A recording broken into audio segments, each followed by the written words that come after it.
Question number 13 क्या लिखा है भाई? Two satellites S1 and S2 revolve around a planet in coplanar circular orbits in the same sense. तो same sense मतलब क्या हुआ कि दोनों या तो क्लॉकवाइज है या तो दोनों एंटी क्लॉकवाइज। ठीक है, तो मैं फिलहाल ये मान लेता हूं कि दोनों ऐसे एंटी क्लॉकवाइज जा रहे हैं और कोप्लेनर सर्कुलर ऑर्बिट्स दिया हुआ है। तो ये जो अपना प्लैनेट है, ये प्लैनेट यहाँ पर है और ये जो बोर्ड का प्लेन दिख रहा है, इसी बोर्ड के प्लेन में इन दोनों की ऑर्बिट मौजूद है। तो ये सर्कल और ये सर्कल क्या हुआ? कोप्लेनर हुआ। आगे, their periods of revolution are 1 hour and 8 hour respectively.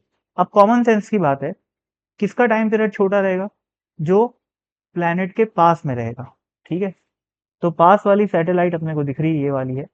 इसका टाइम पीरियड अपने को दे रखा है T1 is equal to 1 our और इसका टाइम पीरियड दे रखा है T2 is equal to 8 our. ठीक, आगे, the radius of the orbit of S1 is 10 का पावर 4 किलोमीटर। ये जो रेडियस है R1, इसकी वैल्यू अपने को दे रखा है 10 का पावर 4 किलोमीटर।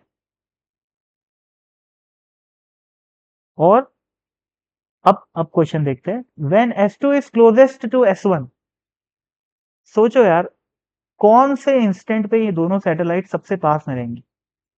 एक सैटेलाइट ऐसे घूम रही है, दूसरी सैटेलाइट ऐसे घूम रही है। हो सकता है कि किसी मोमेंट पे एक सैटेलाइट यहां पर हो और दूसरी यहां पर हो, पर क्या होएगा? इन दोनों की घूमने की स्पीड तो अलग अलग है ना। तो क्या होएगा, इनकी जो रिलेटिव पोजीशन है वो चेंज होता जाएगी। जैसे मान लो ये थोड़ा ऐसे आ गया और ये थोड़ा सा ऐसे आ गया, या फिर यहाँ पर है इन दोनों, ये थोड़ी देर बाद ऐसे आ गया और ये इतना आ गया। तो इसकी पोजीशन ये हो गई, इसकी पोजीशन ये हो गई। तो ये डिस्टेंस साफ दिख रहा है कि क्लोजेस्ट तो नहीं। तो इनकी डिस्टेंस क्लोजेस्ट कब होगी? जब ऐसी किसी लाइन में इन लोग लाई करेंगे, जैसा कि मैंने डायग्राम में बना रखा है। अगर सपोज करो ये सैटेलाइट ऐसी है, यहाँ पर और यहाँ पर तो भी क्लोजेस्ट है, यहाँ पर तो भी क्या है? क्लोजेस्ट है। बट एक ही कंडीशन है कि दोनों उस लाइन पे लाई करनी चाहिए जो लाइन अपन सेंटर से पास करवा रहे हैं, जैसे कि ये। ठीक, तो अब ये सिचुएशन हो गई क्लोजेस्ट वाली। अब पूछा क्या है? Find the speed of S2 relative to S1। S2 की स्पीड पूछा हुआ है। S2 की स्पीड V2 मान लेता हूं और S1 की स्पीड V1 मान लेता हूं। अब यहां पर एक चीज समझने की है कि V2 जो है वो छोटी ही रहेगी V1 से, क्योंकि जो सैटेलाइट ज्यादा पास रहती है वो ज्यादा तेज रिवॉल्व करती है। ठीक है, जैसा कि अपने सोलर सिस्टम में भी यही होता है, जो प्लैनेट ज्यादा दूर रहता है वो स्लो रहता है, जो पास रहता है वो फास्ट रहता है। ठीक है, अब क्वेश्चन में पूछा है what is the speed of S2 relative to S1। तो भाई, speed of 2 relative to 1 will be equal to what? V2 minus V1। अब V2 और V1 की डायरेक्शन तो सेम ही है, क्योंकि हम ऐसे इंस्टेंट पे बात करें जब इन दोनों क्लोजेस्ट हैं। तो अगर ये सैटेलाइट यहाँ पर भी होती तो भी कोई दिक्कत नहीं, दोनों की स्पीड का डायरेक्शन ये होता, लेकिन डायरेक्शन तो सेम ही होता ना। तो मैं सिंपली क्या करूंगा, V2 माइनस V1, यानी कि रिलेटिव स्पीड निकालने के लिए इन दोनों वेलोसिटी को सिंपली माइनस कर दूंगा। अब मेरे को वैल्यू तो पता नहीं है ना, तो इसको V2 माइनस V1 ही रहने देते हैं। V1 V2 निकालना पड़ेगा, कैसे निकालेंगे देखो। सबसे पहले आ, हम लोगों को टाइम पीरियड दिया हुआ है और कि एक सैटेलाइट की रेडियस दी हुई है। ठीक है, दूसरे सैटेलाइट की जो ऑर्बिट है उसकी रेडियस को मैं R2 मान लेता हूँ। और हम लोग क्या जानते हैं, केपलर का तीसरा नियम, टाइम का square is proportional to radius का क्यूब। तो क्या लिख सकता हूं मैं, T1 square upon T2 square is equal to R1 का क्यूब बाय R2 का क्यूब। अब T1 और T2 की वैल्यू 1 और 8 दे रखी है, तो 1/8 का स्क्वायर कितना हो जाएगा? 64 is equal to R1 upon R2 का क्यूब। क्यूब रूट ले लो दोनों साइड, यहाँ क्या आ जाएगा? 1/4, यहाँ आ जाएगा R1/R2। तो R2 की वैल्यू क्या हो गई? 4 टाइम्स ऑफ R1। और R1 की वैल्यू हमें दे रखी है 10⁴ किलोमीटर, यानी कि R2 की वैल्यू भी मिल गई कितनी? 4 इंटू 10⁴ किलोमीटर। अभी तक अपन केवल रेडियस निकाले हैं, स्पीड निकालने के लिए क्या करेंगे? अगर हम रेडियस निकाल सकते हैं तो स्पीड निकालना क्या बड़ी बात है। अभी इससे पहले वाले क्वेश्चन में देख रहे हैं अपन लोग कि ऑर्बिटल स्पीड, अब यहाँ पर ऑर्बिटल स्पीड का फॉर्मूला याद रहे तो बहुत अच्छी बात है, नहीं तो डिराइव अपन करना जानते ही है। सिंपली सेंट्रीपिटल फोर्स बराबर mass into V square by R करना रहता है। जो फॉर्मूला डिराइव होके आता है वो क्या आता है, under root G M by R. ठीक, और sorry, under root G M by R, ये ऑर्बिटल स्पीड का फॉर्मूला है। तो v1 की वैल्यू क्या आ जाएगी, under root G into mass of Earth divided by R. R क्या है, आर की वैल्यू फर्स्ट वाले के लिए 10⁴ किलोमीटर। तो बेसिकली मेरे को वैल्यू पता है, वैल्यू पता है, तो मैं ये कहना चाह रहा हूँ कि v1 की वैल्यू कैलकुलेट की जा सकती है। सिमिलरली v2 की वैल्यू भी कैलकुलेट की जा सकती है, ये एम बाय आर टू। अब v1 मास ऑफ अर्थ हमें पता है, radius of earth, sorry, gravity की वैल्यू, जो ग्रेविटेशनल कांस्टेंट होता है उसकी वैल्यू पता है। r1 की, r2 की वैल्यू अपन ऑलरेडी निकाल चुके हैं, पुट करोगे तो आंसर आ जाएगा। ये तो हो गई एक बात।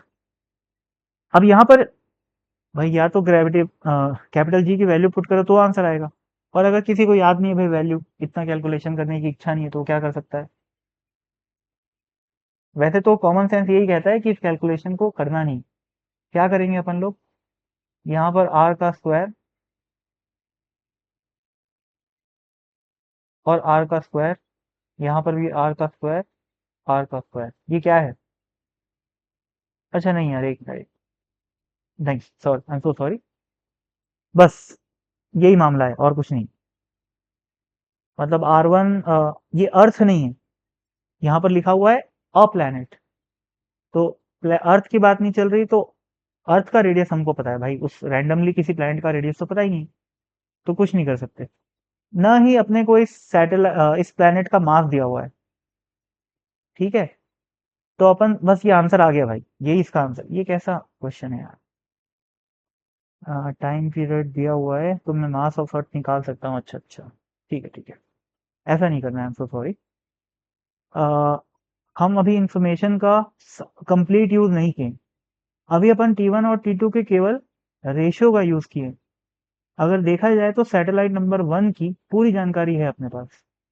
सैटेलाइट नंबर 1 का रेडियस भी दिया हुआ है, और सैटेलाइट नंबर 1 का टाइम पीरियड भी दिया हुआ है, और हम लोग सैटेलाइट नंबर 2 के लिए भी रेडियस और टाइम पीरियड की वैल्यू कैलकुलेट कर चुके हैं।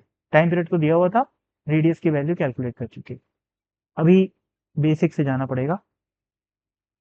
जैसे मेरे को अभी कुछ भी समझ नहीं आ रहा है कि क्या करना चाहिए, तो मैं क्या करूंगा, इसकी एफबीडी बना देता हूँ। यहाँ पर क्या लगेगा, ग्रेविटी वाला फोर्स। ठीक है, तो F G is equal to, अच्छा ये जो फोर्स है वो सेंटर की तरफ लग रहा है, तो सेंट्रीपिटल फोर्स हुआ, और इसकी वैल्यू क्या होगी, M V square by R. ठीक, अब एफ जी की वैल्यू क्या होगी, G into M into small M, यानी कि mass of the satellite, upon R one का square is equal to M V square by R one, और यहाँ पर भी वी वन आएगा। मैं यहाँ पर m1 m2 नहीं लिखूंगा, क्यों नहीं लिखूंगा, क्योंकि स्पीड हमें पता है मास से इंडिपेंडेंट आती है, यहाँ पर कट भी जा रहा है देखो, तो ये सैटेलाइट नंबर 2 के लिए भी कट जाएगा, सैटेलाइट नंबर 1 के लिए भी कट जाएगा, तो इंडिपेंडेंट ऑफ मास आता है वैसे भी ऑर्बिटल स्पीड। तो v1 की वैल्यू क्या आ गई, अच्छा यार ये तो वही बन गया है, क्या किया जाए भाई, टाइम पीरियड का यूज किया जाए क्या। हाँ, टाइम पीरियड का यूज करके निकाल सकते हैं वेलोसिटी। ये मैं गलती कर दिया भाई, ये जो ऑर्बिटल स्पीड का फॉर्मूला है वो इसी बेसिक से तो आता है ना, तो ये तो अपन ऑलरेडी एक प्रकार से यूज कर चुके हैं, तो ये थोड़ी सी बेवकूफी हो गई, समझ आओ। हमें इसका पेरीमीटर पता है, तो स्पीड क्या हो जाएगी, v1 is equal to 2 pi r1 divided by time period, यानी कि t1। अब खत्म हो गया खेल, r1 की वैल्यू पता है, t1 की वैल्यू पता है, तो v1 की वैल्यू निकल जाएगी। इसका भी कोई यूज नहीं है ना, मतलब बेसिकली ये जो मैंने यहाँ पर लिखा है और जो यहाँ पर मैं डिराइव कर रहा था वो दोनों एक ही चीज है, पर उसका इस क्वेश्चन में यूज नहीं, ये समझना है। तो ठीक है, गलती हो जाती है, मिटा दो इसको। क्यों क्यों नहीं है भाई यूज? क्योंकि हमें मास नहीं पता, मास पता ही नहीं है प्लेनेट का। तो कैसे, कैपिटल जी की वैल्यू तो पता है, चलो ठीक है, क्वेश्चन में नहीं गिवन है हालांकि, लेकिन चलो ठीक है भाई, हो सकता है कि एग्जामिनर एक्सपेक्ट कर रहा हो कि आपको आती हो वैल्यू, ठीक है कोई बात नहीं, पर फिर भी प्लेनेट का मास अपने को नहीं पता, तो यही करना पड़ेगा, और कोई तरीका नहीं।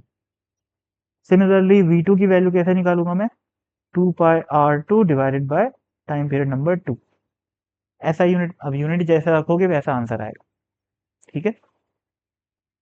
अगर आंसर मीटर पर सेकंड में दिया है तो हर चीज को ऐसा यूनिट में कन्वर्ट करके लिखो, और अगर किलोमीटर पर आवर में दिया होगा तब तो जो यूनिट्स दे रखी हैं, टाइम की आवर दे रखी है और रेडियस की किलोमीटर में निकालें, पुट करो किलोमीटर पर आवर में, आंसर आ जाएगा।